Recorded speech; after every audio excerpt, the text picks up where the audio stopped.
nós não víssemos a paixão e o desejo em si como um problema, mas ao contrário, tentássemos redirecioná-los? É com esta pergunta que o Christopher West dá início ao capítulo 3 do livro Teologia do Corpo para Iniciantes, do qual nós estamos fazendo a leitura comentada aqui nesta série. E é com esta frase que desejo começar este programa, o nosso 15º episódio desta leitura comentada.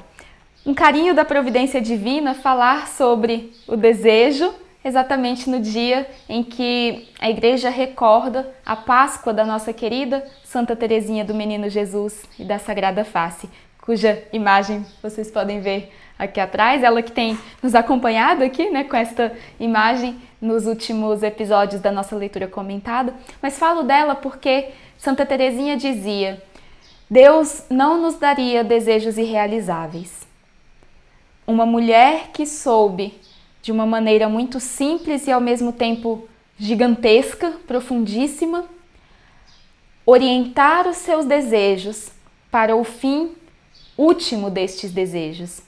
Orientar os seus desejos por coisas passageiras para aquele desejo último do coração humano, que é a própria união com Deus. Então, uma graça de Deus falarmos deste tema no dia em que se celebra em que se recorda a morte de Santa Teresinha e as vésperas da sua memória litúrgica. Seja bem-vindo, você que nos acompanha aqui desde o início desta leitura comentada, que já acompanhou conosco os episódios anteriores. Muito obrigada por sua participação, muito obrigada por sua paciência e dedicação de estar aqui conosco, aprendendo, partilhando acerca da teologia do corpo. E seja bem-vindo você que de repente caiu de paraquedas aqui no nosso canal do YouTube, está vendo este primeiro vídeo entre os outros que nós temos aqui no canal. Fique conosco, volte lá atrás, nesta série de leitura comentada, temos a playlist com os vídeos anteriores, então volta lá, nos acompanhe e continue aqui conosco, nos ajude a divulgar também esta missão. Nos ajude a divulgar este canal para que mais pessoas possam ter acesso a estes conteúdos acerca da TDC. Então, vamos lá. O Christopher coloca o título deste capítulo como a redenção do corpo. E é muito interessante falarmos disso. Nos episódios anteriores dessa leitura comentada, nós falamos acerca do homem do princípio. O homem que faz a experiência da solidão original, da nudez original, da unidade original, não necessariamente nesta ordem, Solidão, unidade e nudez, mas aquele homem antes do pecado original. Aquele homem que vivia num estado assim como Deus sonhou para ele. E aí finalizamos este ciclo falando do significado esponsal do corpo, aquele chamado de todo homem, de toda mulher, a ser, através da sua corporeidade, um dom para o outro, este corpo masculino e feminino que expressa, que traz em si uma capacidade de amar, uma capacidade de fazer-se presente, fazer-se dom, fazer-se oferta para o outro. Falamos disso, terminamos falando de que esta realidade do ser dom, do significado esponsal do corpo, se realiza tanto na vocação matrimonial quanto na vocação celibatária. Ambos os estados de vida são chamados a viver a sua maneira própria, esta doação de si. E aí nós entramos neste capítulo que fala da redenção do corpo. Porém, nós veremos que o início deste capítulo fala exatamente da luxúria, fala exatamente das consequências do pecado em nós. E por que isso? São João Paulo II faz isso também. Na segunda parte, podemos colocar assim, das catequeses, ou no segundo ciclo, como alguns vão falar, naquelas catequeses em que ele analisa o apelo de Cristo ao coração do homem, o chamado de Cristo ao coração do homem, ele mergulha exatamente na meditação sobre o homem chamado homem histórico, ou seja, o homem marcado já pelas consequências do pecado original. Só que este homem que vive estas distorções do pecado é o mesmo homem redimido por Cristo, eu e você. Se nós não entendermos a gravidade do pecado em nós, dificilmente nós entenderemos a grandeza que é a obra da redenção que Cristo veio ao mundo para realizar. Se nós negarmos, não tenho pecado não. Então, nas entrelinhas, o que eu estou dizendo é, eu não preciso de um redentor. Sabe quando a gente nega o remédio porque não está doente? Não, eu não preciso de remédio, eu não estou doente. Então eu não preciso de redenção. Eu não pequei, eu não tenho pecado. Por isso, estas duas coisas, nas consequências do pecado, o homem histórico e a batalha que se enfrenta no coração a partir do pecado original, tudo isso é colocado juntamente com a perspectiva da redenção do corpo, certo? Então, quero começar com o segundo parágrafo deste capítulo, estamos na página 63, se você tem o livro aí para acompanhar conosco. As pessoas sábias são precisamente aquelas que sabem como reconhecer a beleza com B minúsculo como sinal da beleza com B maiúsculo. Elas são capazes de reconhecer em todas as maravilhas da criação vários sinais do próprio Deus. Aqui nós temos um tema-chave da teologia do corpo, que é a chamada sacramentalidade do mundo. Nós falamos um pouquinho disso lá no princípio, ao falar da beleza da criação, mas aqui São João Paulo II retorna ao tema, ao analisar estas catequeses. A sabedoria nos ajuda a olhar para as coisas criadas e reconhecer através delas o artista criador daquelas coisas. Olhar para as realidades que estão ao nosso redor, da natureza, enfim, de toda a criação, e conseguir perceber que existe uma sabedoria superior que ordenou todas aquelas coisas, que pensou todas aquelas coisas, que sustenta todas aquelas coisas em seu ser. Então, ele segue dizendo que, na verdade, o próprio livro da sabedoria define os tolos como aqueles que, através dos bens visíveis, não souberam reconhecer aquele que é, nem reconhecer o artista, considerando suas obras. Pensa num endurecimento de coração que é nós olharmos para a realidade criada e não conseguirmos transcender para a verdade de que existe um Criador. É preciso um coração já muito enrijecido, muito endurecido, muito insensível à beleza com B minúsculo, que nos arrebata de certa maneira e nos faz pensar no próprio belo que é Deus. E se fazemos assim com todas as suas obras, considerando todas as obras divinas, quanto mais não deveríamos fazê-lo ao olhar para a obra-prima da criação, que é exatamente o homem e a mulher, o ser humano na sua espiritualidade e também na sua corporeidade, o ser humano criado à imagem e semelhança de Deus. O Christopher segue dizendo que São Paulo também fala deste tema na carta aos Romanos, quando ele diz, se referindo àqueles que não reconheceram a natureza invisível de Deus e através das coisas visíveis que ele criou, pretendendo-se sábios, tornaram-se estultos. Pretendendo-se entendidos das coisas criadas, pararam nelas. Pararam ali naqueles sinais e não conseguiram dar um passo além para reconhecer aquele que criou todas estas coisas visíveis. E aí, arrogando-se de muita sabedoria humana, acabam por se tornar estultos, tolos, porque não conseguem chegar à realidade que aquela criação significa. Nós vemos aqui, nesta frase, um problema muito sério do materialismo moderno, do cientificismo, de pararmos, por exemplo, numa ciência desonesta que se debruça sobre a análise da realidade criada, mas que arroga para si a capacidade de entender tudo, de esgotar a profundidade de qualquer situação, de qualquer realidade criada, e é capaz de tocar o mistério. Como São João Paulo II vai dizer num outro livro, que agora eu não me recordo qual é, me desculpem, estas pessoas, nós muitas vezes marcados por esta mentalidade cientificista ou modernista, deste materialista, nós não somos capazes de suportar o mistério. Se não me engano, isso está no livro Cruzando o Limiar da Esperança, um livro recomendadíssimo, inclusive. Leiam, leiam, leiam, porque vale a pena. E aí, São Paulo segue dizendo ainda mais que nesta dinâmica de negar o Criador, de não ser capaz de ver o Criador através da criação,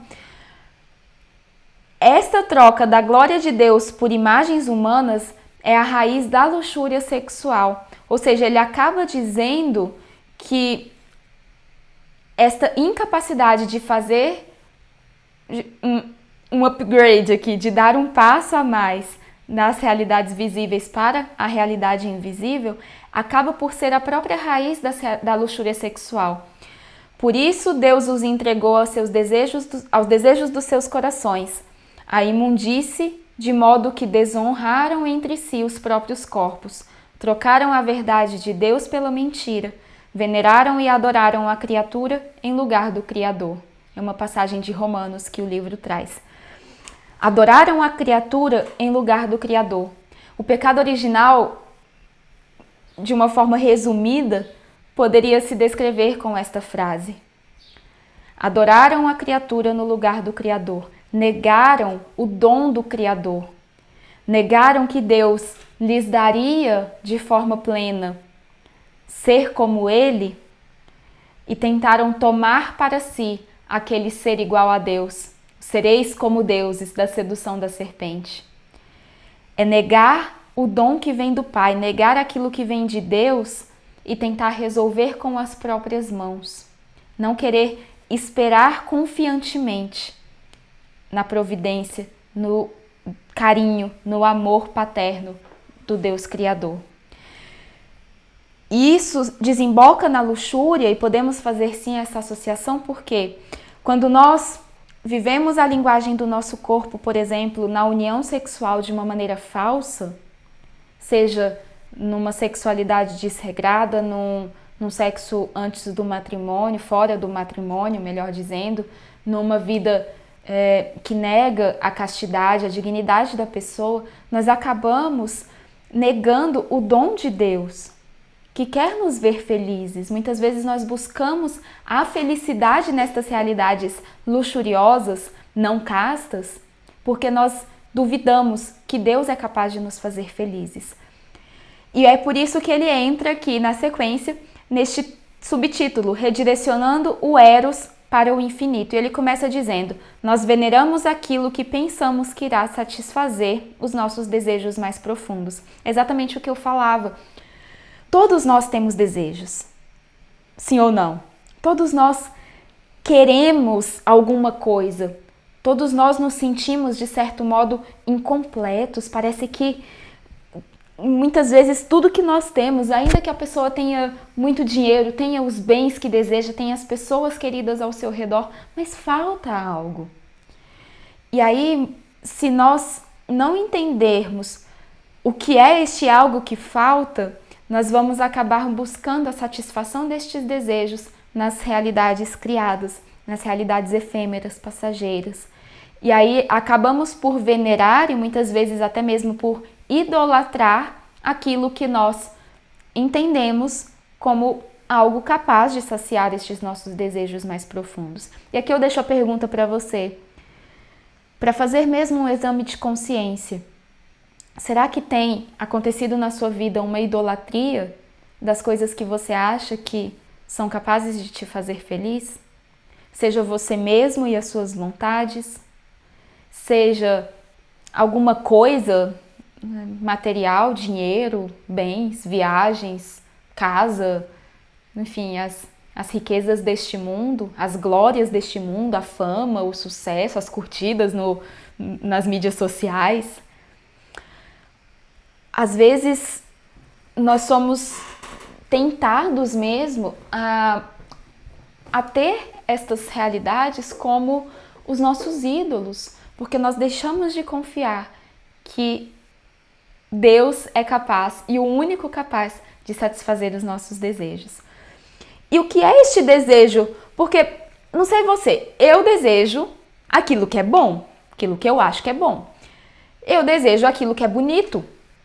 Por isso ele falava da beleza. Eu desejo aquilo que é verdadeiro. Ninguém gosta de ser enganado. Ninguém fala, nossa, eu quero, sei lá, eu vou comprar uma roupa. Eu quero a roupa mais feia que eu encontrar. Vou comprar um carro, vou escolher um modelo que eu acho horrível. Não, ninguém faz isso. Vou arrumar um namorado, uma namorada. Vou pensar na pessoa mais feia possível e quero me relacionar com ela. Com toda sinceridade, não é assim, não é mesmo? Por quê? Porque o nosso desejo, naturalmente, ele se ordena para aquilo que é belo, para aquilo que é bom, para aquilo que é verdadeiro. O eros, esta palavra que muitas vezes nós vemos de uma forma tão distorcida nas nossas conversas, na nossa cultura, o eros é exatamente o nosso desejo por tudo aquilo que é bom, belo e verdadeiro. São João Paulo II vai dizer na catequese número 48, e tem essa citação aqui na página 65 do livro. Cristo veio para redimir o eros, de modo que pudéssemos redescobri-lo como o impulso do espírito humano para o alto, para aquilo que é verdadeiro, bom e belo. Olha que coisa linda!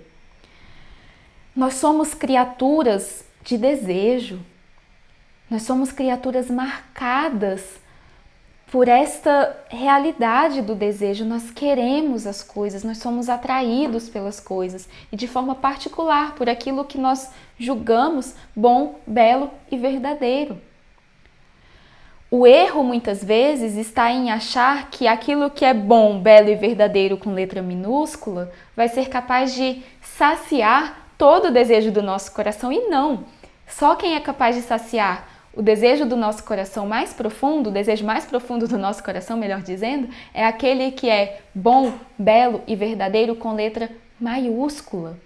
Porém, e antes do porém, quem é a beleza, a verdade e a bondade com letra maiúscula, senão o próprio Deus? Porém, nós somos criaturas terrenas também, materiais, corporais também, além da nossa realidade espiritual, além do nosso chamado a sermos participantes da vida divina. Ou seja, nós não conseguimos fazer um salto diretamente para as realidades não criadas, para as realidades não invisíveis, melhor dizendo, desculpem. Nós precisamos passar pelas realidades visíveis, e é por isso que Deus coloca no nosso coração este eros, esta atração, este impulso por tudo aquilo que é bom, belo e verdadeiro, para que através destas realidades nós experimentemos um gostinho do céu. E através destas realidades nós compreendamos que existe uma realidade maior que todas essas. O eros anseia pelo infinito, gritando por ser repleto da plenitude de Deus. Ou seja, o amor sexual é destinado a nos apontar para o infinito. A nossa sexualidade é um sinal. Este desejo sexual, esta atração sexual é um sinal.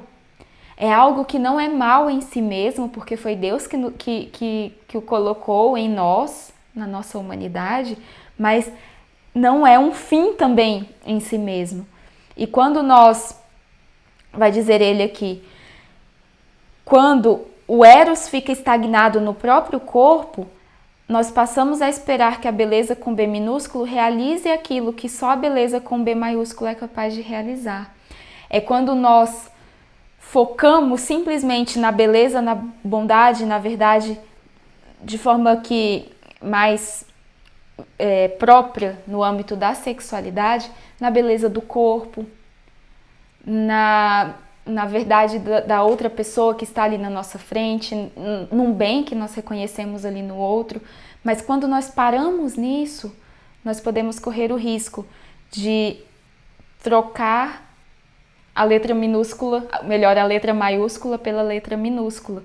E isso vai se tornar a essência da idolatria e a própria essência da luxúria.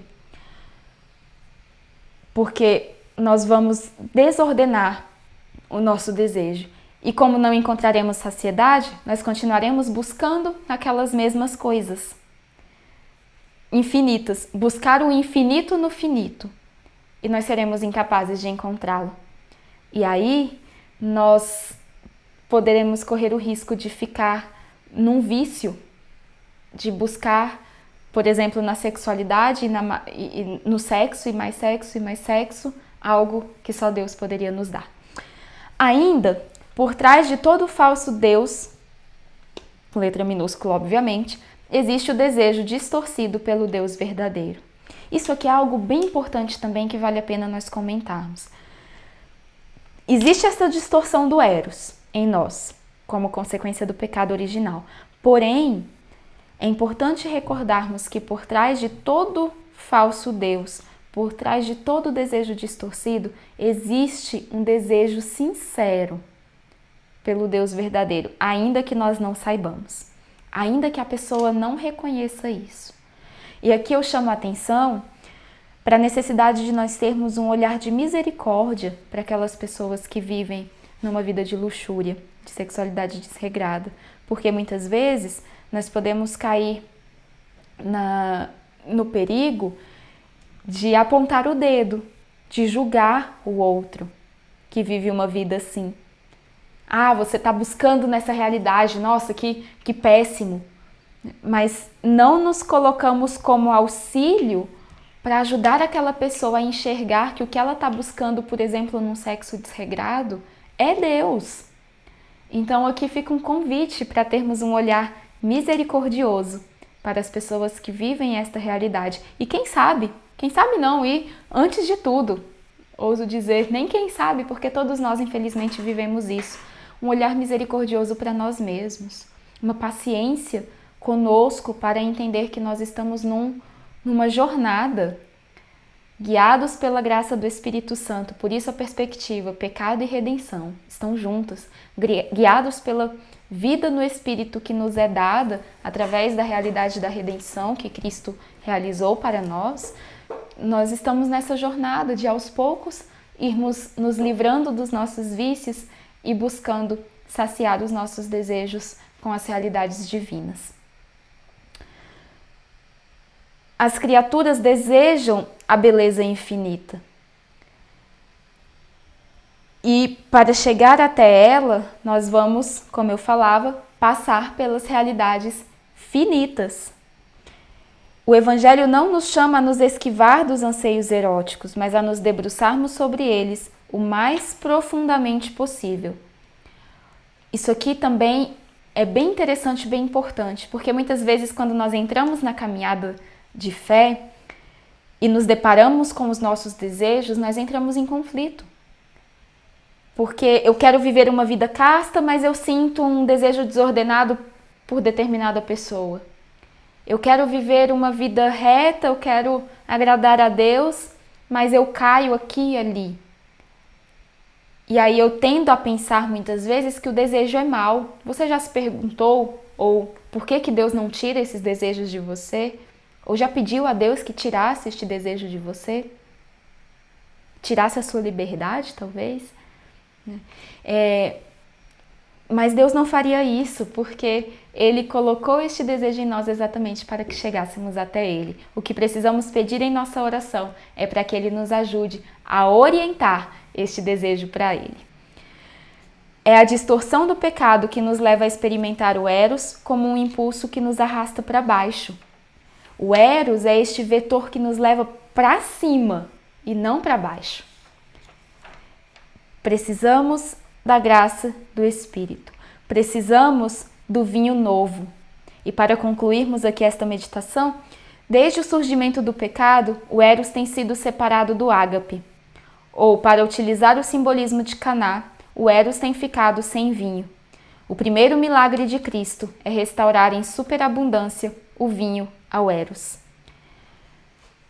Aqui nós poderíamos fazer aquela analogia e a junção, na verdade, dos dois tipos de amores. O amor eros e o amor ágape. Esse amor apaixonado, ardente, que nos leva a buscar aquilo que é verdadeiro, bom e belo, mas que deve ser permeado pelo ágape, por aquele amor divino de doação. Eros sem ágape é resultado do pecado. E ele se distorce e nós acabamos por chamar de eros aquilo que é luxúria. E os dois termos não podem ser confundidos. O eros, nas palavras do Papa Bento XVI, o desejo erótico é aquilo que leva o homem e a mulher a sair de si e encontrar-se diante do mistério que envolve toda a existência. Que mistério? Deus. Um eros permeado pelo vinho novo da graça divina. É o que nós somos chamados a viver. Um eros unido ao ágape.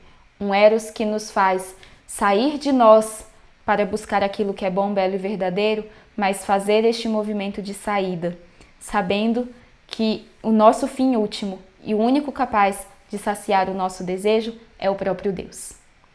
Deus abençoe você. Muito obrigada por estar aqui conosco. Não esqueça de curtir este vídeo, de divulgar para os seus amigos, de curtir aqui, se inscrever também no nosso canal para receber as atualizações dos próximos vídeos que colocarmos aqui. Deus nos abençoe. São João Paulo II, rogai por nós.